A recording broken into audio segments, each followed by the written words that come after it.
Bismillahirrahmanirrahim. Assalamualaikum warahmatullahi wabarakatuh. Alhamdulillah, pada pagi hari ini kita berjumpa lagi dalam pertemuan yang kedua mata pelajaran akidah akhlak tentang iman kepada hari akhir. Nah, pada bab sebelumnya kita telah mempelajari, diingat-ingat dulu ya, kemarin kita mempelajari yang pertama adalah pengertian iman kepada hari akhir. Kemudian kita mempelajari ada 3 golongan berpendapat tentang hari akhir. Yang selanjutnya dalil, dalil akli dan nakli tentang terjadinya hari akhir ataupun hari kiamat. Kemudian nama-nama lain dari hari akhir. Nah, di bab pertama terakhir kita membahas tentang macam-macam hari akhir. Melanjutkan bab sebelumnya, kita akan membahas di bab 1.2 ini. Apa saja itu? Oke. Yang akan kita bahas adalah tanda-tanda dari hari akhir. Kalau kita kemarin sudah membahas macam-macam hari akhir, sekarang tanda-tandanya. Hari akhir itu kan macam-macamnya ada 2, yaitu 1 kiamat sugro ataupun kiamat kecil, dan yang kedua adalah kiamat kubro. Nah, itu macam-macam hari akhir. Apa tanda-tandanya? Yang pertama kita bahas dulu nih, kiamat sugro atau kiamat kecil. Yang pertama yaitu banyak kemaksiatan. Jelas saat ini banyak kemaksiatan, macam-macam kemaksiatan sudah merajalela di dunia ini. Yang berikutnya, ciri-cirinya banyak penampilan laki-laki seperti perempuan dan sebaliknya. Ini sangat kalau kita lihat di TV, di televisi, di media sosial, banyak sekali penampilan laki-laki seperti perempuan. Contohnya apa? Contoh sederhana gini. Sudah kodratnya wanita itu kan atau perempuan itu berhias. Salah satunya memakai aksesoris seperti anting-anting misal. Banyak kita jumpai saat ini laki-laki banyak memakai anting-anting juga, aksesoris yang seharusnya itu dipakai oleh perempuan. Nah, banyak sekali lah gitu. Nah, kalau kalian lihat di TV-TV ataupun di media sosial lain, pasti menjumpai seperti itu. Yang berikutnya, banyak anak yang durhaka kepada orang tua. Nah, ini durhaka anak kepada orang tua. Orang tua yang sudah mengasuh, membesarkan anaknya dari kecil hingga dewasa, mengajari pelajaran, mengajari pendidikan, sehingga dari yang tidak tahu menjadi tahu. Namun setelah sang anak ini menjadi pengetahuannya lebih tinggi, itu sang anak ini malah menjadi merasa lebih pintar kepada orang tua. Karena merasa lebih pintar, merasa mungkin secara ekonomi setelah besar itu menjadi lebih baik daripada ekonomi orang tua, dia menjadi apa itu istilahnya, lebih tinggi derajatnya, kedudukannya daripada orang tua, yang akhirnya dia menjadi durhaka. Nah, banyak anak sekarang seperti itu. Yang selanjutnya, banyak orang yang lebih mementingkan kebutuhan duniawi. Banyak orang yang, ya sekarang kita lihat aja lah, penilaian di masyarakat, orang kadang menilai orang lain, salah satunya itu adalah duniawi.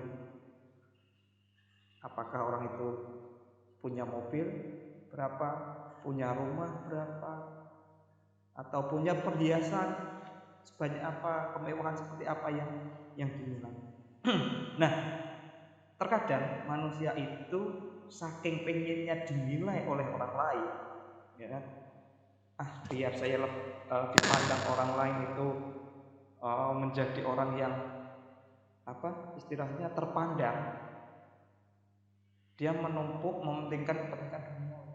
Bahkan saya pernah baca itu di salah satu media sosial, ada oknum lah orang yang rela berhutang hanya untuk membeli barang-barang mewah. Padahal barang-barang mewah itu belum tentu kebutuhan primer gitu. Nah, kenapa kita sampai seperti itu gitu? Hanya untuk pengen dipandang dalam di pengen dipandang mewah oleh masyarakat. Sebenarnya tidak perlu seperti itu. Namun kenyataannya sudah banyak orang-orang yang hidup hedonis ataupun glamor hanya ingin dilihat dan dipandang sebagai orang yang mewah. Oke. Selanjutnya banyak masjid yang megah namun jamaah sedikit. Nah, jelas banyak sekali masjid-masjid yang sudah terbangun besar, bersih namun jamaahnya sedikit. Berbeda dengan zaman dulu. Masjid ya sesederhana dari kayu, mungkin terbentuk dari seperti panggung, musola kecil, tapi jamaahnya orang yang meningkatkan ibadah, meningkatkan diri kepada Allah banyak.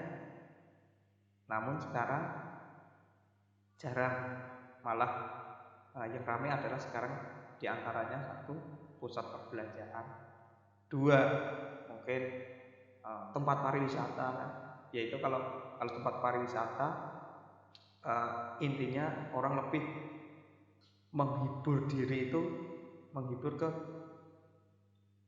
keduniaannya gitu.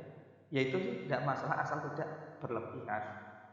Itu tadi salah satu dan lain-lain banyak ciri-ciri kiamat juga. Kemudian selanjutnya kiamat kubro ataupun kiamat besar. Ciri-cirinya apa? Satu, munculnya Imam Mahdi. Nah, siapa itu Imam Mahdi? Ini adalah salah satu tugas kalian mencari tentang Imam Mahdi ini dulu. Silahkan browsing, silahkan baca-baca buku untuk memperkaya referensi kalian. Kemudian tidak asing lagi sering kita mendengar Dajjal. Turunnya Dajjal ini. Apa sih senjata ampuh Dajjal? Dajjal itu adalah membawa fitnah yang sangat besar. Ya kan? Sampai-sampai dicirikan oleh Nabi Muhammad itu kan Dajjal itu bermata satu dan di jidatnya sini, di jidatnya sini bertuliskan 3 huruf kaf, fa dan ro yang berarti kafir. Nah, ini juga perlu nanti kalian baca-baca sendiri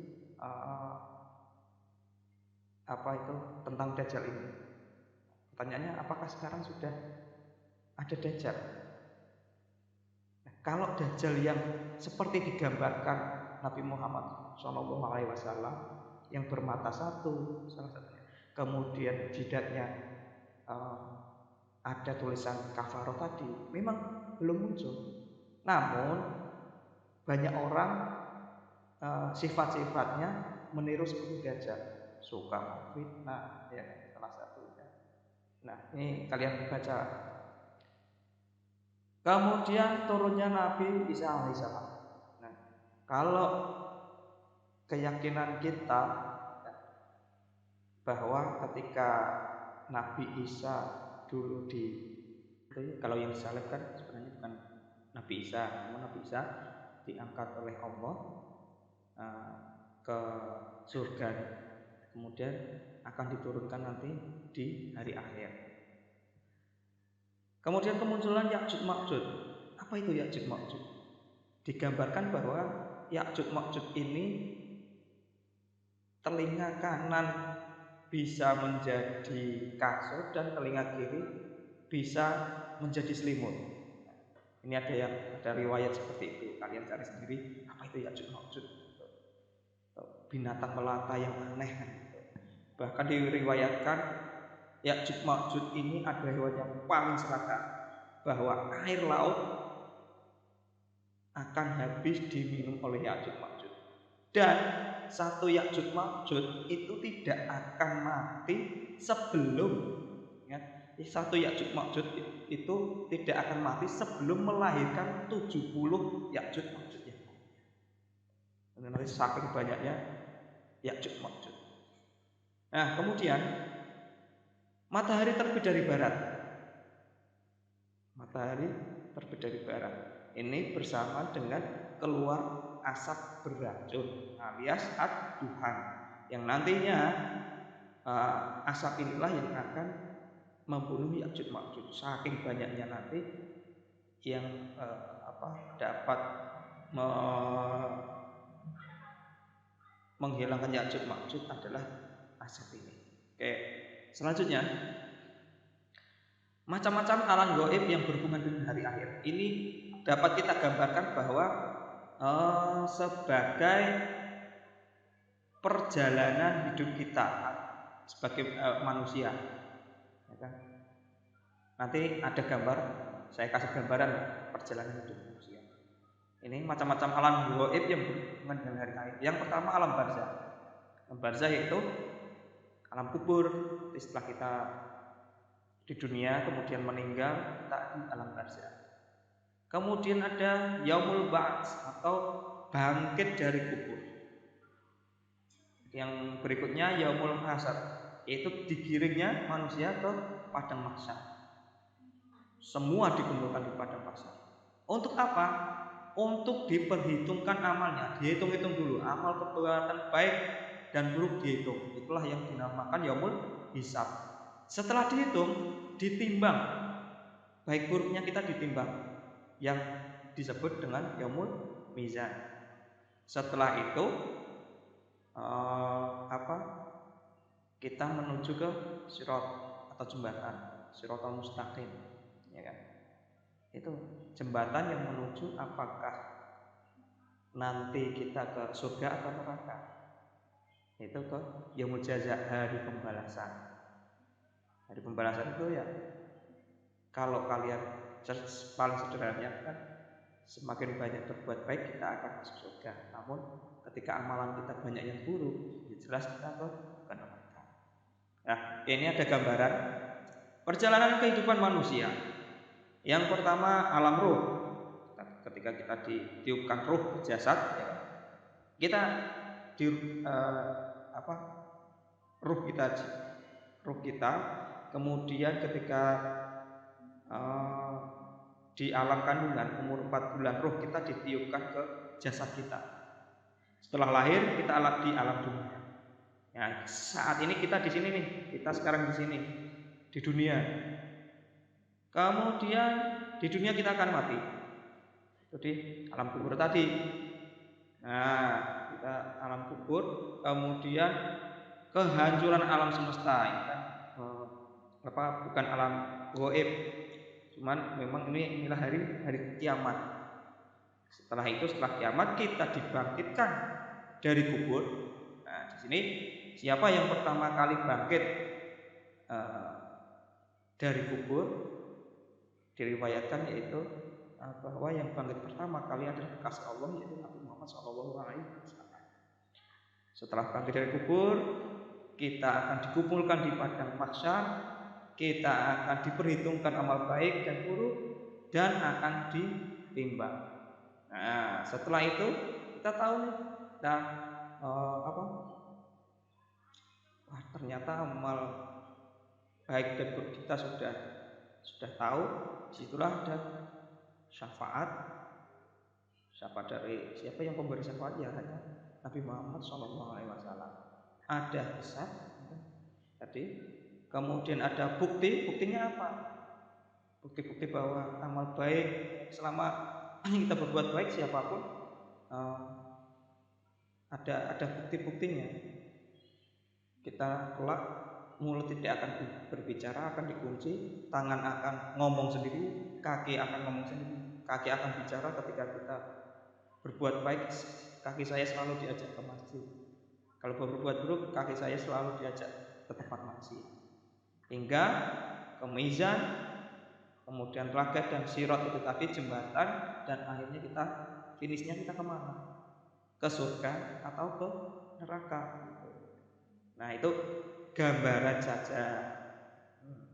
Nah, ini perbandingan waktu di dunia dan di akhirat. 1000 tahun di dunia itu sama dengan 1 hari di akhirat.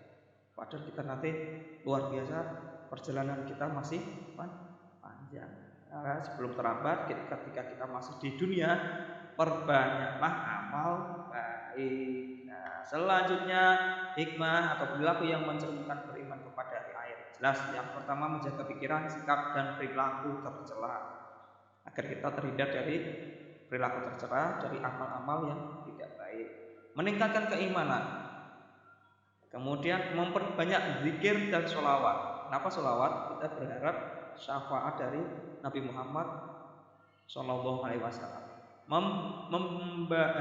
Banyak membaca Al-Quran, bergaul dengan orang soleh, mengembangkan potensi diri yang bersifat positif. Contoh, kalian berpotensi dalam bidang komputer, ya gunakanlah secara positif, jangan ke negatif. Misalnya bidang IT bisa membobol rekening orang lah, itu jangan dilakukan. Itu negatif. Yang positif positif saja. Jadi YouTuber misalnya menghasilkan uang, tapi yang positif. Kemudian memupuk silaturahim yang dapat memperpanjang umur kita, sehingga dengan panjang umur kita bisa selalu meningkatkan keimanan, memperbanyak dzikir dan sholawat. Insya Allah kita menjadi orang yang baik. Nah, sekian dulu bab 1.2 ini. Semoga kita selalu dalam perlindungan Allah Subhanahu wa taala. Wallahu muwaffiq ila aqwamit thoriq. Wassalamualaikum warahmatullahi wabarakatuh.